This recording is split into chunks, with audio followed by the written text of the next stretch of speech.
한 해가 저물어가는 어느 겨울날 부처님께서 중림정사에서 고요히 경전을 읽고 계셨습니다. 창밖으로는 눈발이 흩날리고 나무들은 모든 잎을 떨어뜨린 채 앙상한 가지만 남겨두고 있었습니다. 그때 한 제자가 터벅터벅 무거운 발걸음으로 부처님께 다가왔습니다. 그의 얼굴에는 깊은 시름이 가득했고 어깨는 보이지 않는 무거운 짐을 진 듯 처져 있었습니다. 부처님, 제자가 떨리는 목소리로 말을 꺼냈습니다. 저는 더 이상 어떻게 살아야 할지 모르겠습니다. 부처님께서는 경전을 조용히 내려놓으시고 제자를 바라보셨습니다. 그 눈빛에는 깊은 자비가 담겨 있었습니다. 무슨 일이 있었느냐? 천천히 말해보거라. 제자는 두 손으로 얼굴을 가리며 말했습니다. 부처님, 저는 지난 몇 달 동안 너무 많은 것을 잃었습니다. 사랑하는 사람을 잃었고 평생 모은 재산도 잃었습니다. 건강도 예전 같지 않고 사람들의 신뢰도 잃었습니다. 이제 저에게 남은 것은 절망뿐입니다. 이 제자의 모습에서 우리는 인간이 겪을 수 있는 가장 근본적인 고통을 봅니다. 부처님께서는 이미 2500년 전에 인생의 근본 진리를 사성제로 설하셨습니다. 첫 번째 진리인 고성제, 즉 인생은 고통이라는 것입니다. 하지만 많은 사람들이 이 말을 오해합니다. 부처님께서 말씀하신 고통은 단순히 슬프고 아픈 것만을 의미하지 않습니다. 그래서 어떤 마음이 드느냐? 마치 깊은 구덩이에 빠진 것 같습니다. 아무리 발버둥 쳐도 더 깊이 빠져들기만 하고 위를 올려다봐도 빛 한 줄기 보이지 않습니다. 부처님, 이런 고통이 언제까지 계속될까요? 차라리 이 세상을 떠나는 것이 나을까요? 부처님께서는 제자의 말을 들으시고 잠시 침묵하셨습니다. 그리고 창밖에 앙상한 나무를 가리키며 말씀하셨습니다. 저 나무를 보아라. 지금 이 나무는 어떻게 보이느냐? 제자가 창밖을 바라보며 대답했습니다. 죽은 것처럼 보입니다. 잎도 없고 꽃도 없고 열매도 없습니다. 그저 앙상한 가지만 남아있을 뿐입니다. 그렇다면 이 나무는 정말 죽은 것일까? 여기서 부처님께서는 무상의 진리를 가르치고 계십니다.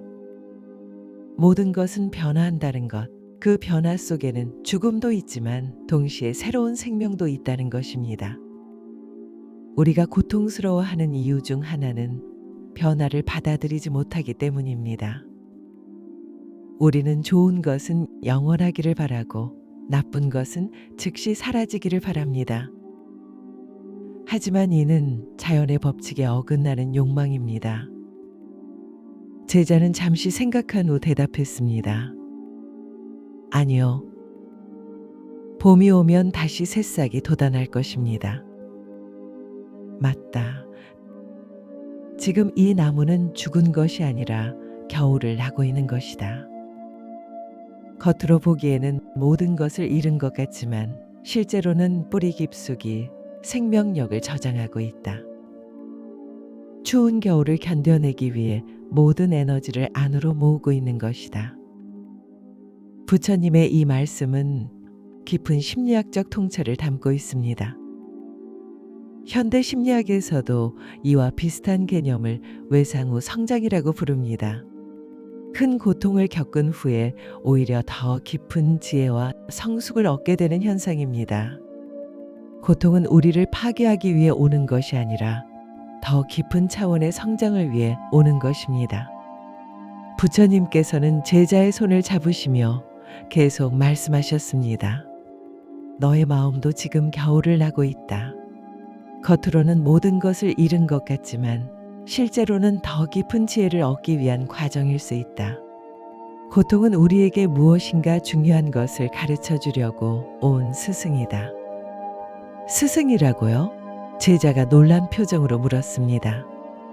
이때 부처님께서는 고통의 진정한 의미에 대해 설명하기 시작하셨습니다. 불교에서 말하는 고통은 단순한 신체적, 정신적 아픔을 넘어서는 개념입니다. 그것은 우리가 실제를 올바르게 보지 못할 때 생기는 마음의 상태입니다. 우리는 영원하지 않은 것을 영원하다고 착각하고 나라는 것이 없는데 나가 있다고 착각하며 괴로운 것을 즐거운 것이라고 착각합니다. 이런 착각에서 고통이 시작됩니다. 그렇다. 내가 너에게 한 가지 이야기를 들려주겠다. 옛날 어느 산골 마을에 대장장이가 살고 있었다. 그는 세상에서 가장 아름다운 칼을 만드는 것으로 유명했다.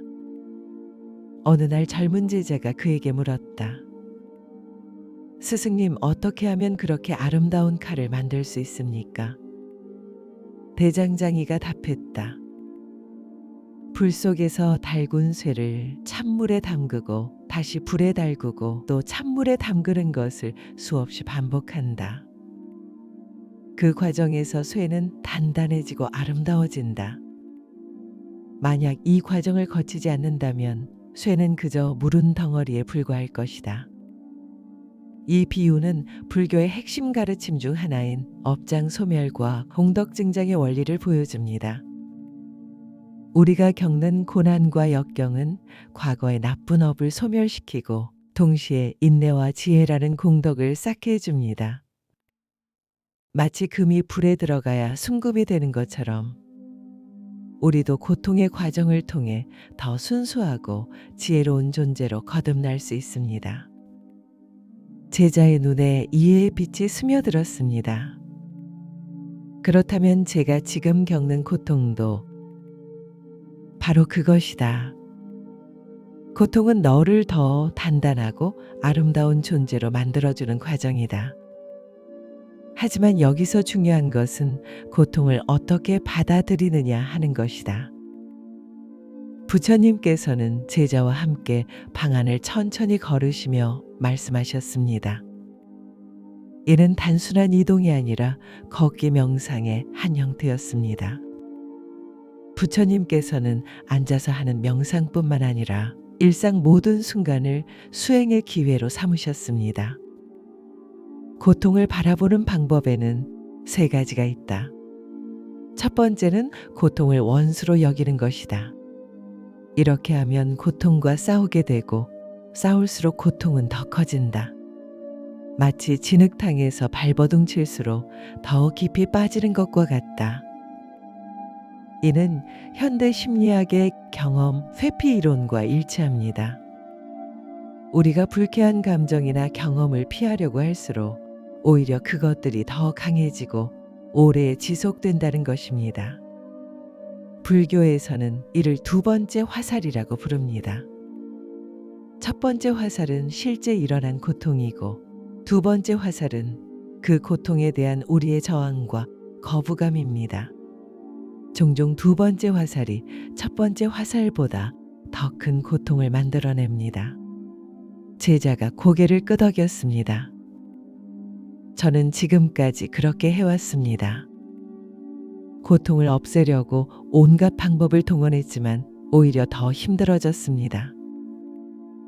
두 번째는 고통에 완전히 굴복하는 것이다. 고통이 너를 지배하도록 내버려 두고 스스로를 피해자로 여기는 것이다. 이렇게 하면 고통의 늪에서 헤어나올 수 없게 된다. 얘는 우리가 흔히 빠지는 함정 중 하나입니다. 고통을 자신의 정체성으로 만들어버리는 것입니다. 나는 불행한 사람이다. 나는 항상 고생하는 팔자다.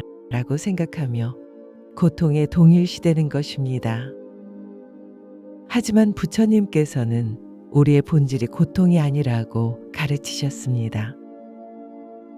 고통은 구름과 같이 지나가는 현상일 뿐 우리의 본질인 불성은 언제나 맑고 고요합니다. 그렇다면 세 번째 방법은 무엇인가요? 부처님께서는 잠시 멈추시고 제자의 눈을 바라보셨습니다. 고통을 스승으로 여기는 것이다. 고통이 너에게 무엇을 가르쳐 주려고 하는지 귀를 기울이는 것이다. 어떻게 그럴 수 있을까요? 간단하다 고통을 느낄 때 이렇게 물어보는 것이다. 이 고통은 나에게 무엇을 말하려고 하는가? 나는 이 경험을 통해 무엇을 배울 수 있는가? 이 고통은 나를 어떤 존재로 성장시키려고 하는가? 이는 불교의 관법 수행과 깊이 연결됩니다. 관법이란 모든 현상을 있는 그대로 관찰하고 통찰하는 수행입니다. 고통이 일어날 때도 그것을 없애려 하지 않고 그 고통의 본질을 깊이 들여다보는 것입니다. 그러면 고통조차도 무상하고 무아이며 공한 것임을 깨달을 수 있습니다. 부처님께서는 창가로 가서 눈 내리는 풍경을 바라보셨습니다. 너는 지금까지 무엇을 가장 소중히 여기며 살아왔느냐? 제자는 잠시 생각한 후 대답했습니다. 재산, 명예, 사람들의 인정, 그리고 사랑하는 사람들과의 관계, 이런 것들이었습니다. 그것들을 모두 잃었을 때 어떤 기분이 들었느냐? 마치 제가 아무것도 아닌 존재가 된 것 같았습니다. 그것들이 없으면 저는 누구인지, 무엇을 위해 살아야 하는지 알 수 없었습니다. 이것이 바로 아집의 본질입니다. 우리는 외부의 조건들과 자신을 동일시하며 살아갑니다. 내가 가진 것, 내가 이룬 것, 사람들이 나를 어떻게 보는지에 따라 자신의 가치를 판단합니다. 하지만 이 모든 것들은 무상한 것들입니다. 언젠가는 변하거나 사라질 것들입니다. 그렇기 때문에 이런 것들에 의존해서 행복을 찾으려 하면 필연적으로 고통을 겪게 됩니다. 바로 그것이다. 부처님께서 기뻐하며 말씀하셨습니다. 고통은 너에게 가장 중요한 것을 가르쳐주고 있다. 너는 그동안 자신을 외부의 것들과 동일시해왔다. 하지만 진정한 너는 그런 것들과는 별개의 존재다. 부처님께서는 촛불을 가리키며 말씀하셨습니다. 저 촛불을 보아라. 바람이 불면 불꽃이 흔들리지만 불꽃 자체는 사라지지 않는다. 촛농이 흘러내리고 심지가 짧아져도 불꽃의 본질은 변하지 않는다. 이는 불교의 가장 깊은 가르침 중 하나인 불성에 대한 비유입니다.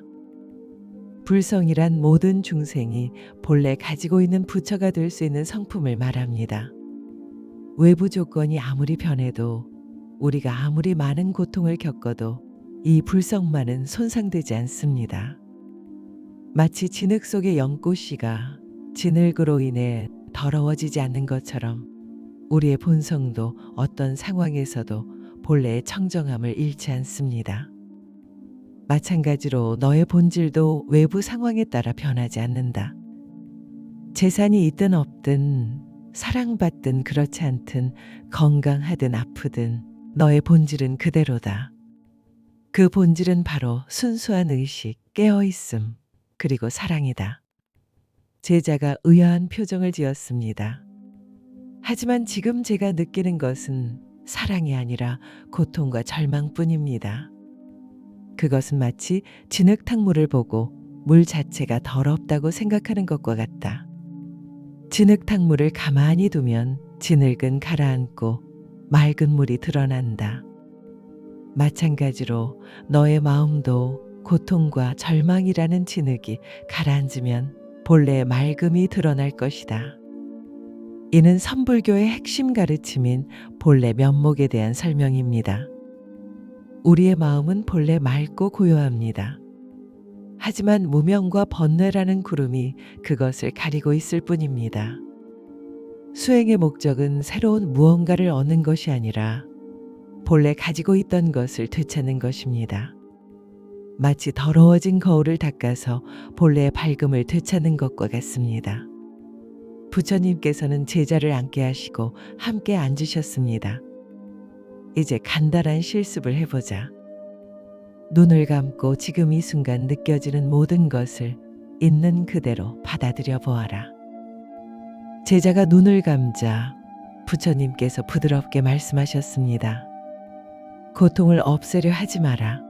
그저 고통이 있다는 것을 인정해라. 아, 지금 내 마음에 고통이 있구나.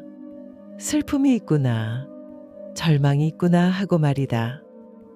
이는 현대 심리학의 마음챙김 기법과 놀랍도록 유사합니다.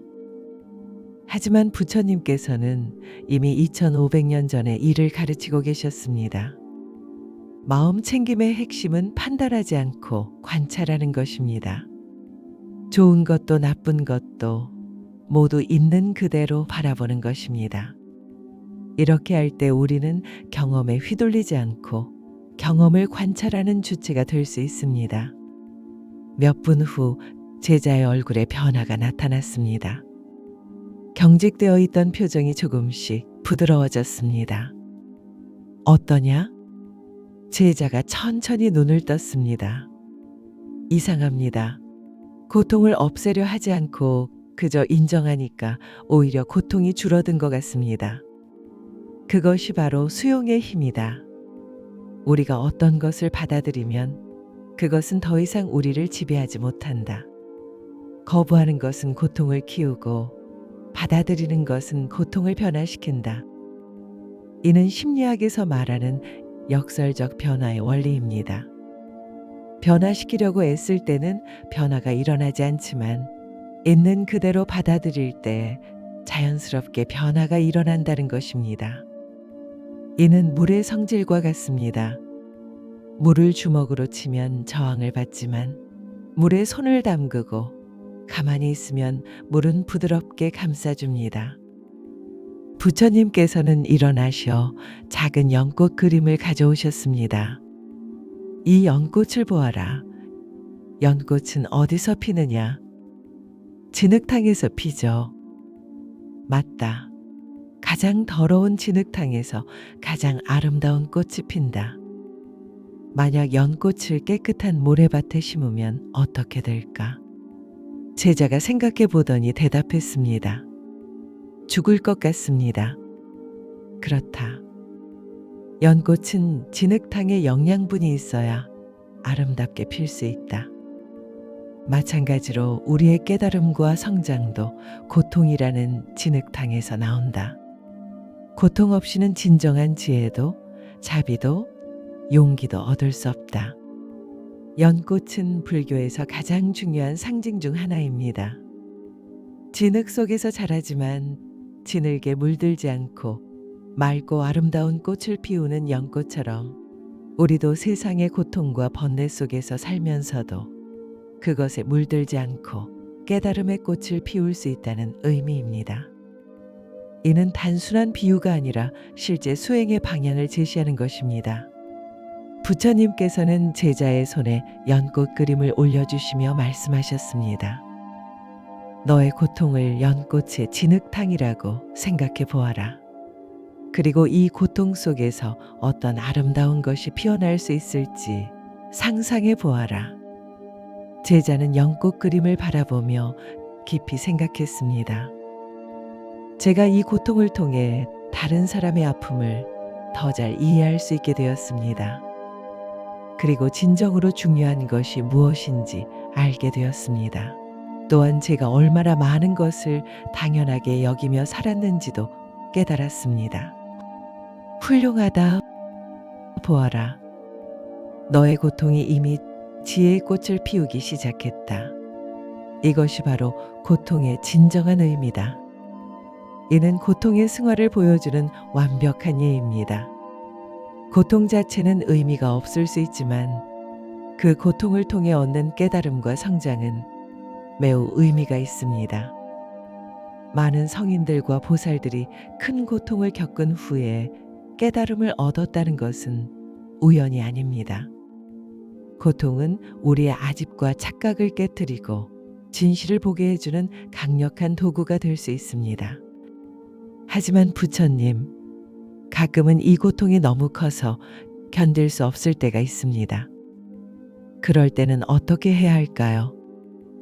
부처님께서는 찻잔에 물을 따르시며 말씀하셨습니다.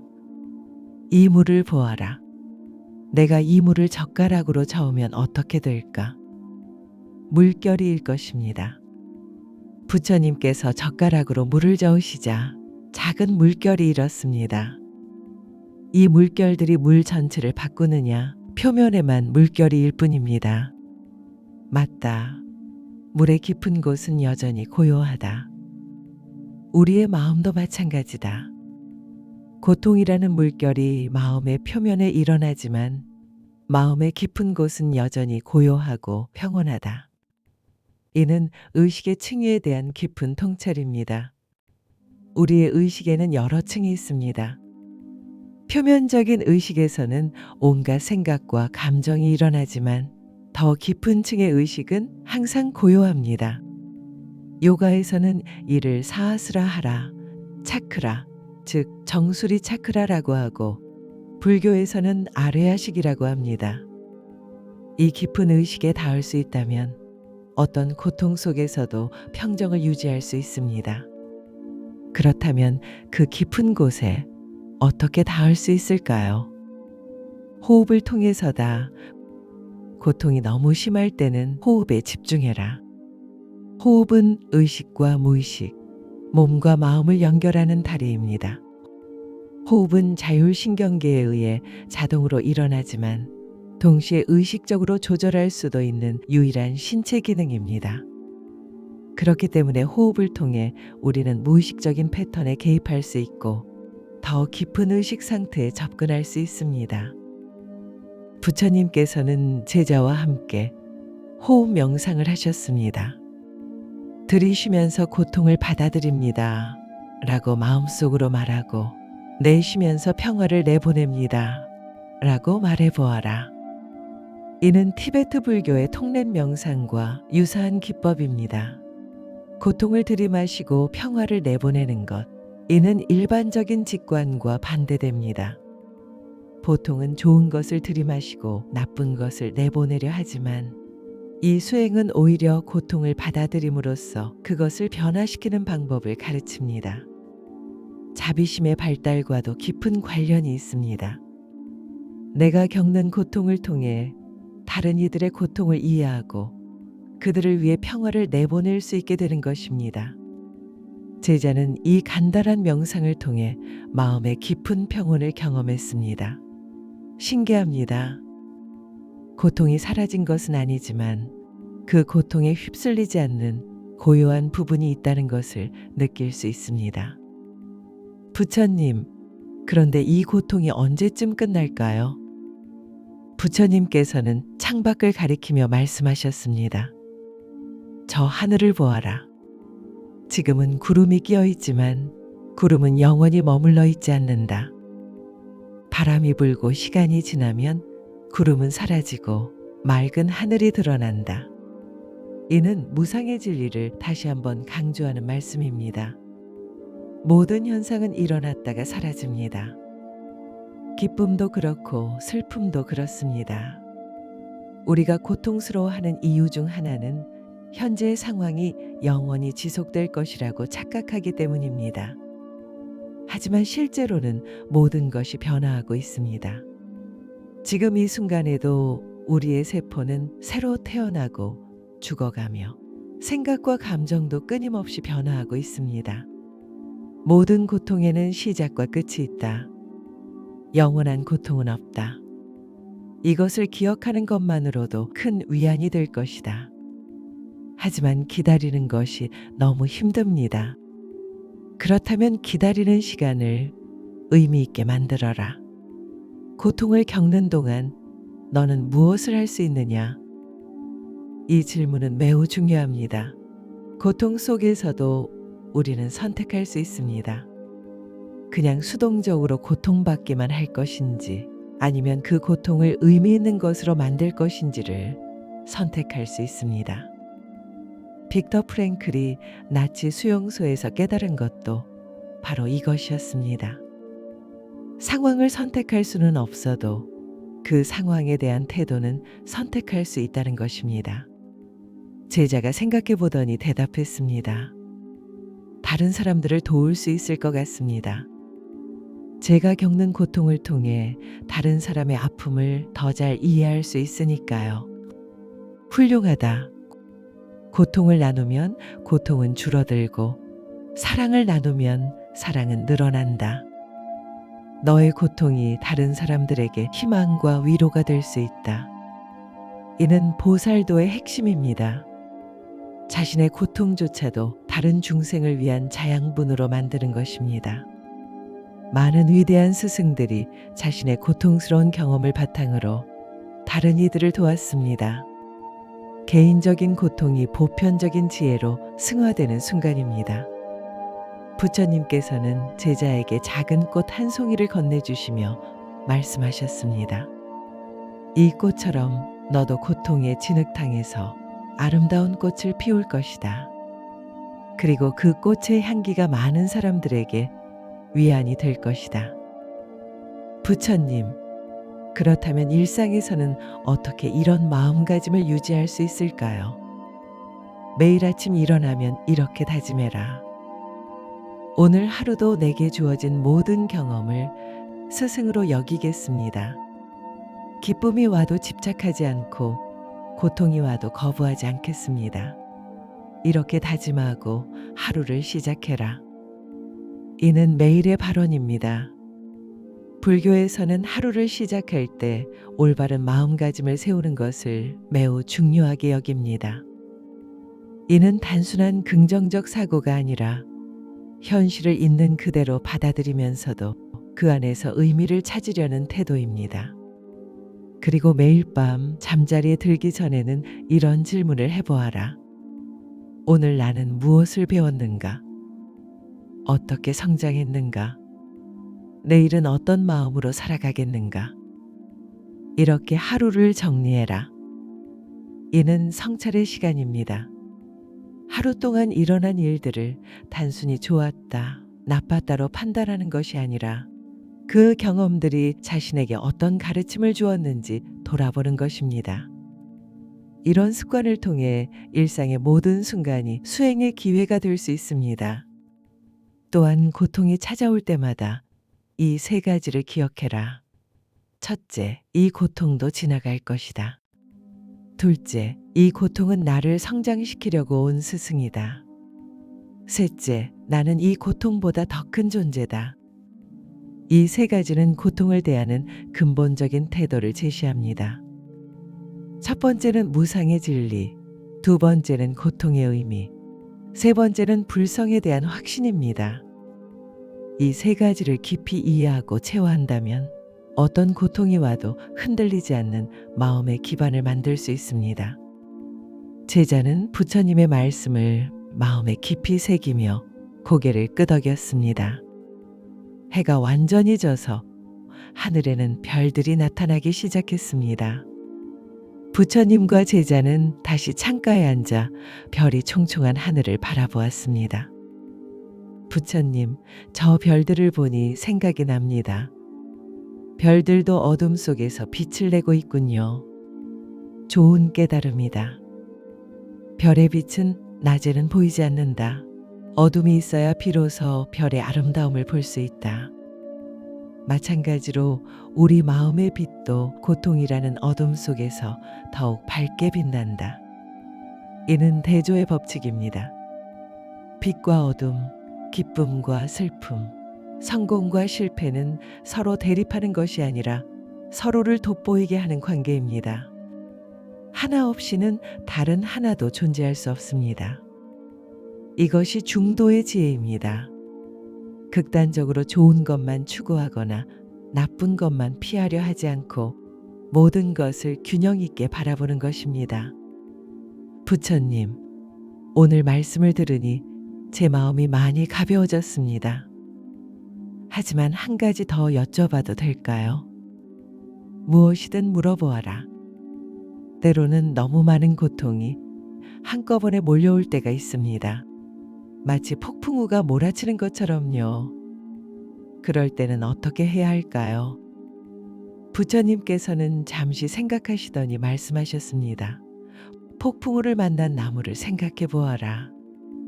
단단한 나무는 바람에 맞서려다가 부러지지만 유연한 나무는 바람에 몸을 맡겨 흔들리면서도 살아남는다. 그렇다면 고통의 폭풍우가 몰아칠 때도 맞서지 말고 유연하게 받아들이라는 말씀인가요? 그렇다. 하지만 여기서 중요한 것은 유연함의 의미다. 그것은 무기력하게 굴복하는 것이 아니라 상황을 받아들이면서도 자신의 중심을 잃지 않는 것이다. 차이를 보여줍니다. 무저항은 포기이지만 유연성은 지혜입니다. 물이 바위를 만나면 막히지 않고 돌아서 흐르지만 결국은 바다에 도달합니다. 이처럼 우리도 고통을 만났을 때 정면으로 맞서지 말고 지혜롭게 우회하면서도 자신의 목표를 잃지 않아야 합니다. 그 중심이란 무엇인가요? 내가 누구인지에 대한 확신이다. 외부 상황이 아무리 변해도 변하지 않는 너의 본질에 대한 확신 말이다. 부처님께서는 촛불을 다시 가리키셨습니다. 저 촛불처럼 바람에 흔들려도 꺼지지 않는 내면의 불꽃, 그것이 바로 너의 중심이다. 이때 멀리서 종소리가 들려왔습니다. 하루를 마무리한 저녁 예불의 종소리였습니다. 부처님, 저 종소리를 들으니 마음이 더욱 고요해집니다. 종소리의 특성을 생각해 보아라. 종을 치는 순간은 매우 강렬하지만 그 소리는 점점 작아져서 고요함 속으로 사라진다. 하지만 그 여운은 오래도록 마음에 남는다. 고통도 그와 같나요? 그렇다. 고통의 순간은 매우 강렬하지만 시간이 지나면서 점점 약해진다. 하지만 그 고통을 통해 얻은 지혜와 자비의 여운은 평생 마음에 남아 너를 더 깊은 존재로 만들어준다. 이는 시간의 치유력에 대한 깊은 통찰입니다. 시간이 모든 것을 해결해 주는 것은 아니지만 시간을 통해 우리는 경험을 소화하고 의미를 찾을 수 있습니다. 급성 고통은 시간이 지나면서 만성적인 지혜로 변화합니다. 그날 밤 제자는 자신의 처소로 돌아가 부처님의 가르침을 되새겼습니다. 고통은 여전히 있었지만 그 고통을 바라보는 마음이 완전히 달라져 있었습니다. 더 이상 고통과 싸우지 않았고 고통에 굴복하지도 않았습니다. 그저 고통을 스승으로 여기며 그 속에서 피어나는 지혜의 꽃을 기다렸습니다. 며칠 후 제자는 다시 부처님을 찾아갔습니다. 이번에는 급한 걸음이 아니라 차분하고 안정된 모습이었습니다. 부처님, 지난번 가르침을 실천해 보니 놀라운 변화가 있었습니다. 어떤 변화였느냐? 고통이 완전히 사라진 것은 아닙니다. 하지만 그 고통에 대한 제 태도가 바뀌었습니다. 예전에는 고통이 오면 왜 하필 나에게 이런 일이 라고 원망했는데 이제는 이 고통이 나에게 무엇을 가르치려고 하는가 라고 물어봅니다. 훌륭하다. 그것만으로도 너는 이미 큰 변화를 이룬 것이다.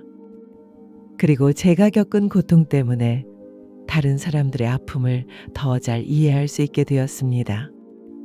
어제는 비슷한 고통을 겪고 있는 친구를 위로해 줄 수 있었습니다. 부처님께서는 환하게 웃으시며 말씀하셨습니다. 보아라, 너의 고통이 이미 연꽃 꽃잎을 피우기 시작했다. 이제 너는 단순히 고통받는 사람이 아니라 고통을 지혜로 바꿀 줄 아는 사람이 되었다. 시간이 흘러 제자의 상처는 조금씩 아물었습니다. 외적인 상황이 모두 해결된 것은 아니었지만 그는 어떤 상황에서도 평정을 유지할 수 있는 내적인 힘을 길었습니다. 그리고 자신의 경험을 통해 많은 사람들에게 희망을 전하는 사람이 되었습니다.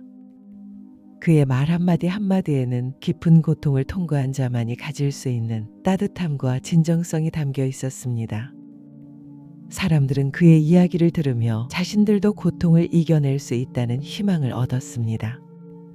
부처님의 가르침은 이렇게 한 제자의 삶을 변화시켰고 그 제자를 통해 수많은 사람들에게 전해졌습니다. 고통을 원수가 아닌 스승으로 여기는 지혜, 현재의 어려움이 영원하지 않다는 통찰, 그리고 자신의 본질은 어떤 상황에서도 손상되지 않는다는 확신. 이 가르침들은 시대를 초월해서 지금도 많은 이들에게 위안과 희망을 주고 있습니다. 특히 현대 사회에서 물질적 풍요에도 불구하고 정신적 고통을 겪는 사람들이 늘어나고 있는 상황에서 부처님의 이런 가르침은 더욱 절실하게 필요합니다. 우리는 모두 때로는 깊은 절망의 구덩이에 빠질 수 있습니다. 사랑하는 사람을 잃기도 하고 건강을 잃기도 하며 꿈을 포기해야 할 때도 있습니다. 하지만 그런 순간에도 우리는 선택할 수 있습니다. 고통에 굴복할 것인지 아니면 그 고통을 성장의 기회로 만들 것인지를 부처님께서는 우리에게 세 번째 길을 제시하셨습니다. 고통과 싸우지도 말고 고통에 굴복하지도 말고 고통을 스승으로 여기라고 하셨습니다. 이는 단순한 위로의 말이 아니라 실제로 검증된 지혜입니다. 현대 심리학에서도 이와 비슷한 개념들을 발견할 수 있습니다. 인지행동 치료에서 말하는 인지적 재구성, 수용 전념 치료에서 말하는 심리적 유연성, 그리고 외상 후 성장 이론 등은 모두 부처님의 가르침과 맥을 같이 합니다. 하지만 부처님의 가르침이 특별한 것은 단순히 고통을 극복하는 방법을 제시하는 것을 넘어서 고통 자체의 의미를 재해석한다는 점입니다. 고통을 없애야 할 대상이 아니라 배워야 할 스승으로 보는 관점의 전환. 이것이 바로 불교 심리학의 핵심입니다. 지금 이 영상이 당신 마음에 작은 쉼이 되었다면 댓글에 당신이 오늘 가장 간직하고 싶은 문장을 남겨주세요. 당신의 마음에서 피어난 그 한마디가 다른 누군가에게 따뜻한 등불이 될지도 모릅니다. 부처님의 가르침이 당신의 하루에 고요한 힘으로 머물기를 바랍니다. 구독과 좋아요는 이런 부처님의 말씀을 더 많은 이들과 나누는데 조용한 큰 힘이 됩니다. 감사합니다. 나무 아미타불 관세음보살.